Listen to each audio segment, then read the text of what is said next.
எல்லாரும் நம்ம வீடியோவை லைக் பண்ணுங்கள், ஷேர் பண்ணுங்கள், நம்ம சேனலை சப்ஸ்கிரைப் பண்ணுங்கள். மக்கள் எல்லாருக்கும் வணக்கம்.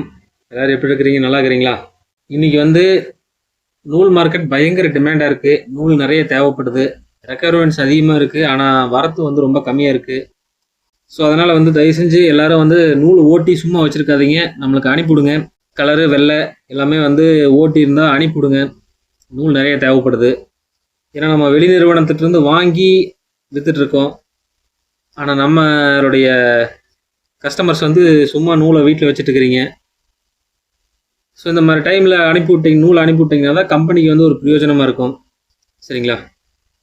காற்றுள்ள போதே தூற்றிக்கொள் அப்படிங்கிற மாதிரி இப்போ நல்ல மூவிங் போயிட்டுருக்கு. சரியான ரேட்டு. ஸோ 93 ரூபா பைபேக் ரேட் அனௌன்ஸ் பண்ணேன். கலருக்கு வெள்ளைக்கு அதிகபட்சம் 145 ரூபா ரேட் அனௌன்ஸ் பண்ணேன். ஸோ இதெல்லாம் எதனால் அப்படின்னு பார்த்தீங்கன்னா, இன்றைக்கி சரியான மார்க்கெட்டு. கலர் நூல் வெள்ளை நூலுக்கு பயங்கரமான டிமாண்டு. இப்போ பார்த்தீங்கன்னா திருப்பூர்லேயே எந்த குடோன்லையும் நூல் கிடையாது. அந்தளவுக்கு ட்ரை ஆகி போச்சு. சரிங்களா?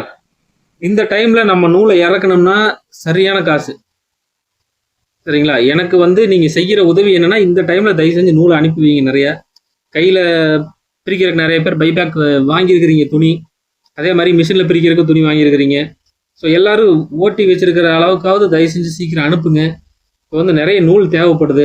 டெய்லி எனக்கு ஃபோன் கால்ஸு. நான் இல்லைன்னு என்னால் சொல்லி பதில் சொல்கிறதுக்கு சங்கடப்பட்டு நிறைய ஃபோன் கால்ஸ் நான் அட்டன் பண்ணுறதில்ல. சரிங்களா? அதனால் தயவுசெஞ்சு நூல் நிறைய தேவைப்படுது. நூல் ஓட்டி வச்சுருக்கிறவங்க தயவு செஞ்சு அனுப்புங்க. இன்னும் யாருக்காவது புதுசாக மிஷின் வேணுனாலும், எத்தனை மிஷின் வேணுனாலும் ஆர்டர் கொடுங்க. எனக்கு நூல் நிறைய தேவைப்படுது. பைபேக் எடுத்துக்குவீங்களா நிறைய பேர் கேட்குறீங்க. தயவு செஞ்சு அப்படி கேட்காதீங்க. சரிங்களா? ஏன்னா இதனுடைய தேவை ரொம்ப அபரிவிதமாக அதிகமாக இருக்குது. இதை வாங்கி விற்றா தான் எனக்கு லாபம். புரிஞ்சுதுங்களா? அதாவது நூல் அப்படிங்கிறது ஒரு தங்க முட்டை இடக்கூடிய வாத்து. அதனால் அந்த வாத்தை ஒரே முட்டை அறுத்து க்ளோஸ் பண்ணிட்டு போகிறதுக்கு நான் தயாரில்லை.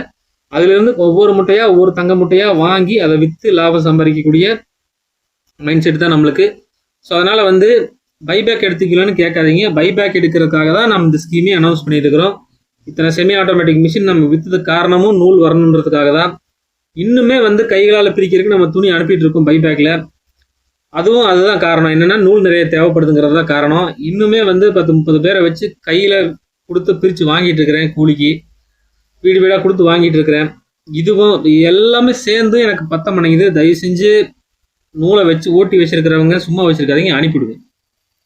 ஒரு 50 கிலோ ஆச்சுன்னா கூட ஒரு மூட்டையை தைச்சு தயவு செஞ்சு அனுப்பிவிட்டுருங்க. நூல் நிறைய எனக்கு தேவைப்படுது. நிறைய பழைய கஸ்டமர்ஸ் எல்லாம் நிறைய பேர் இப்போ திருப்பூரில் நூல் இல்லைங்காட்டிக்கு எனக்கு ஃபோன் பண்ணுறாங்க. திருப்பூரில் ரெகுலராக எடுத்துகிட்டு இருந்தவங்கலாம் இப்போ நம்ம வீடியோஸ் பார்த்துட்டு எனக்கு இப்போ ஃபோன் பண்ணிட்டு இருக்கிறாங்க. என்னால் சப்ளை கொடுக்க முடியல. இதுவும் பார்த்தாம பழைய ஆர்டர்ஸ் எல்லாம் அப்படியே பெண்டிங் நிற்கிது. ரெகுலராக நம்மளுக்கு போயிட்டு இருந்த ஆர்டர் எல்லாம் இன்னுமே பெண்டிங் நிற்கிது. அவங்களுக்கெல்லாம் என்ன சரியாக நூல் சப்ளை பண்ண முடியல. வெளியில் நிறைய பேர்கிட்ட இருந்து வாங்கி அனுப்புகிறேன். அதுவும் பத்த மாட்டேங்குது. என்ன மாதிரி நிறைய பேர் வீடு வீடாக ஆட்களுக்கு கொடுத்து கையில் பிரித்து வாங்குறாங்க. அவங்ககிட்ட இருந்து வாங்கி அனுப்புகிறேன். அதுவும் பத்தலை. திருப்பூரில் நிறைய டீலர் செட்டு நூலை வாங்கி அனுப்புகிறேன். அதுவும் பத்த மாட்டேங்குது. ஸோ வாங்கி அனுப்புறதுல கம்பெனிக்கு குறைஞ்ச லாபம் தான். புரிஞ்சுதுங்களா? நம்மளே தயாரித்த நூலை நேரடியாக விற்பனை பண்ணாதான் நம்ம கம்பெனிக்கு அதிகமான லாபம். ஸோ அதனால் தயவு செஞ்சு இப்போது உங்களுக்கு லாபத்தை நான் அதிகப்படுத்தியிருக்கேன். சரிங்களா? கம்பெனி மட்டும் லாபம் சம்பாதிக்கல. கம்பெனி சம்பாதிக்கிற லாபத்தில் ஒரு % உங்களுக்கும் சேர்த்து தான் கொடுத்துருக்குறேன். புரிஞ்சுதுங்களா? 80 ரூபாய்க்கு ஆரம்ப காலகட்டத்தில் பைபேக் போட்டேன். நூலாக அனுப்புனீங்கன்னா 80 ரூபாய்க்கு எடுத்துக்கிறேன்னு பைபேக் போட்டேன். இன்னைக்கு அந்த ரேட்டு 93 ரூபா வரைக்கும் ஏற்றிருக்கிறேன். கம்பெனி சம்பாதிக்கிற லாபத்தில் உங்களுக்கும் அந்த பைபேக் ரேட்டை ஏற்றிக்கிட்டே வந்துட்டேன். புரிஞ்சுதுங்களா? ஸோ அதனால் என்னுடைய லாபத்தில் உங்களுக்கு நான் ஷேர் கொடுத்துருக்கேன். அதனால் தயவு செஞ்சு இந்த டைமை யூஸ் பண்ணிக்கிங்க. நூலை அனுப்பி விடுங்க. புரிஞ்சுதுங்களா? இந்த மாதிரி டைமில் கம்பெனிக்கு உங்களுடைய சப்போர்ட் நிறைய தேவைப்படுது. நன்றி, வணக்கம்.